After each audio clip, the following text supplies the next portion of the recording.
ہمایوں محبوب نے ایک بار پھر سے بڑی پیشگوئی کی ہے اور وہ یہ کہتے ہیں کہ جو میں باتیں آپ سے کرتا رہا ہوں 1 سال سے 1.5 سال سے جو واقعات میں آپ کو بتاتا رہا ہوں کہ ہونے جا رہے ہیں، اب وہ واقعات دنیا میں رونما ہونے جا رہے ہیں۔ یہ 2.5 سے 3 ماہ جو ہیں یہ دنیا کو بہت کچھ دکھا کر جائیں گے۔ ہمایوں محبوب نے کہا کہ یہ جو چیزیں آپ کے سامنے اب آئیں گی یہ آج سے پہلے آپ نے نہیں دیکھی ہوں گی۔ یہاں پر ہمایوں محبوب کہتے ہیں کہ اب جنگیں مزید بڑھنے والی ہیں۔ یہاں پر اسرائیل کا بھی ذکر انہوں نے کیا۔ انہوں نے کہا کہ اسرائیل اور غزہ کے درمیان جو معاملات طے پا رہے ہیں، جو حل کرنے کی کوشش کی جا رہی ہیں، میری دعا ہے کہ یہ حل ہو جائیں، لیکن مجھے زیادہ امید نہیں ہے کیونکہ ڈونلڈ ٹرمپ پر یقین نہیں کیا جا سکتا۔ ڈونلڈ ٹرمپ جو ہیں کبھی بھی اپنا مائنڈ تبدیل کر سکتے ہیں، اس لیے مسلم ممالک ڈونلڈ ٹرمپ پر یقین نہ کریں۔ انہوں نے کہا کہ روس یوکرائن کا معاملہ بھی چلتا رہے گا، کوئی نئی جنگیں بھی شروع ہو سکتی ہیں، پاکستان اور انڈیا کی جنگ بھی شروع ہو سکتی ہے۔ اس حوالے سے انہوں نے پاکستانی فورسز کو ناردرن ایریاز کا جو ہے وہ خیال رکھنے کا کہا کہ کشمیر،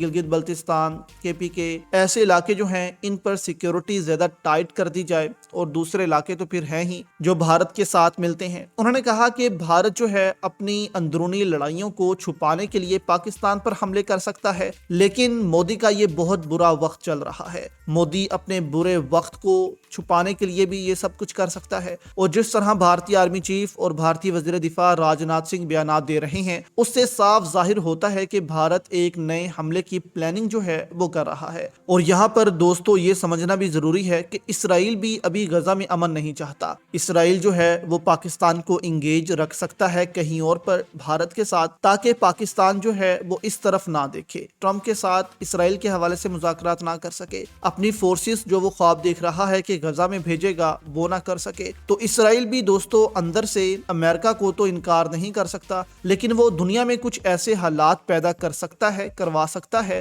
جس سے امن جو ہے وہ خراب ہو جائے، اور یہ کہا جا رہا ہے کہ بھارت اور پاکستان کی لڑائی سے ممکن ہو سکتا ہے۔ دوسرا وہ یہ کہتے ہیں کہ عمران خان جو ہیں اس کی ضرورت بھی پڑ سکتی ہے، اور یہ بات ڈاکٹر عمر فاروق بھی کرتے ہیں کہ ایسے حالات اب پیدا ہونے جا رہے ہیں اور عالمی امن کو خطرہ ہونے جا رہا ہے کہ عالمی امن برقرار رکھنے کے لیے عمران خان کی ضرورت پڑ سکتی ہے، ایک ایسے لیڈر کی ضرورت پڑ سکتی ہے جس کو دنیا سنے۔ تو یہاں پر ڈاکٹر عمر فاروق بھی، ہمایوں محبوب بھی کہتے ہیں کہ عمران خان کی اب ان کو ضرورت پڑنے والی ہے، کیونکہ اب جو کچھ ہونے والا ہے ان سے بیانیہ سنبھلے گا نہیں۔ کیونکہ دوستو اس دفعہ کہا جا رہا ہے کہ بھارت اگر حملہ کرے گا تو پھر بھارت رکنے والا نہیں ہے، اور بھارت کو روکنے کے لیے پھر عمران خان کی ضرورت پاسبل ہے کہ پڑ سکے۔ تو یہاں پر ڈاکٹر عمر فاروق کہتے ہیں کہ آنے والا عرصہ دنیا کے لیے اب کوئی اچھی خبر نہیں لے کر آ رہا، اور انہوں نے یہاں یہ بھی کہا کہ پوری دنیا کی میں بات کرتا ہوں کہ ایک اہم شخصیت جو ہے وہ ایک دم جو ہے فوت ہو سکتی ہے، اس کی حادثاتی موت بھی ہو سکتی ہے، دوسری موت بھی ہو سکتی ہے۔ تو انہوں نے کہا کہ یہ ایک واقعہ جو ہے وہ بھی دنیا میں ہوگا۔